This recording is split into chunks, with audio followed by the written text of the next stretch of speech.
shed his own blood for my soul. It is well with my soul when the storms of winter blow and the cares of this world take their toll.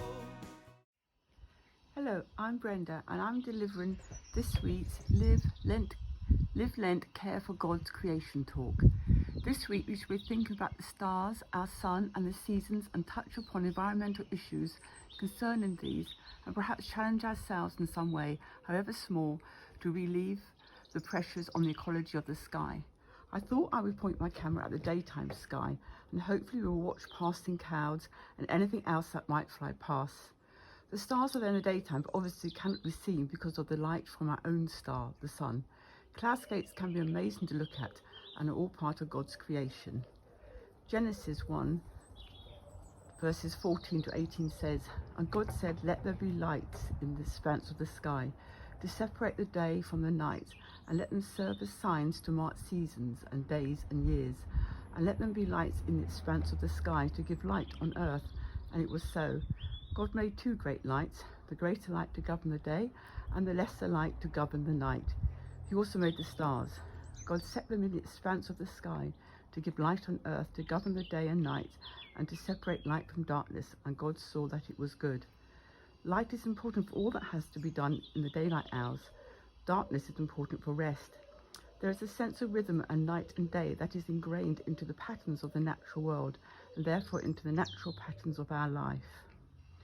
However, our modern lifestyles with light pollution and artificial light is changing this both for humans and for wildlife, and adding to a disconnect to the natural world. Our modern world is becoming more 24/7. Many more jobs require people to work at night, which can be detrimental to health. Some animals are nocturnal and artificial light can disrupt their behaviours. In Florida, USA, when baby turtles hatch on the beach, which is generally at night, they have an inbuilt orientation to move away from the dark shapes of the sand dunes towards the brightest direction, which naturally would be the sea reflecting the night sky.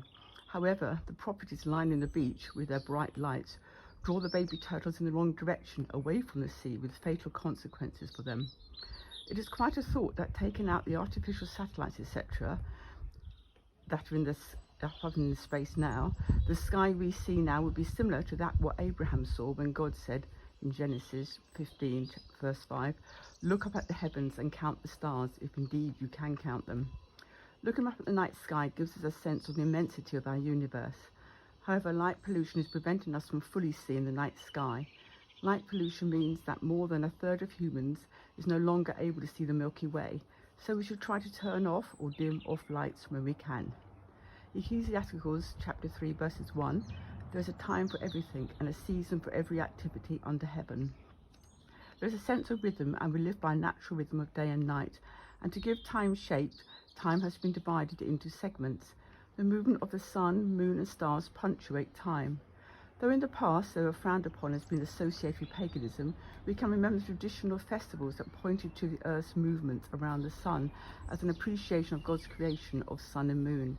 The solar festivals of winter solstice, spring equinox, summer solstice and autumn equinox, and the lunar festivals celebrate at full moon, Imbolc in February, Beltane at the beginning of May, Lammas at the start of August, and Samhain beginning of November.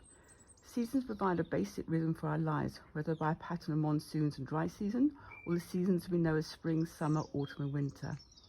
Nowadays, much of our lives can seem disconnected from the seasons. Eating out of season foodstuffs can add to this disconnect, and imported food has an environmental cost, and it is easy to just turn off central heating up in the winter time, and one can almost, if not going out, not even register the cold.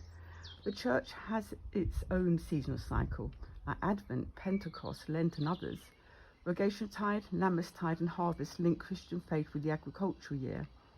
The season of creation, or creation time, from September the 1st to October the 4th, is a time now when churches focus on caring for God's wider creation. The Celtic Christians were known to be strongly rooted in the natural seasons, and maybe now we should try to return to that way of life and thinking, and how it reminds us about care for God's creation. Thank you. It is well with my soul.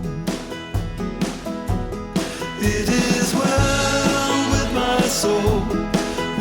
storms of winter blow, and the cares of this world take their toll.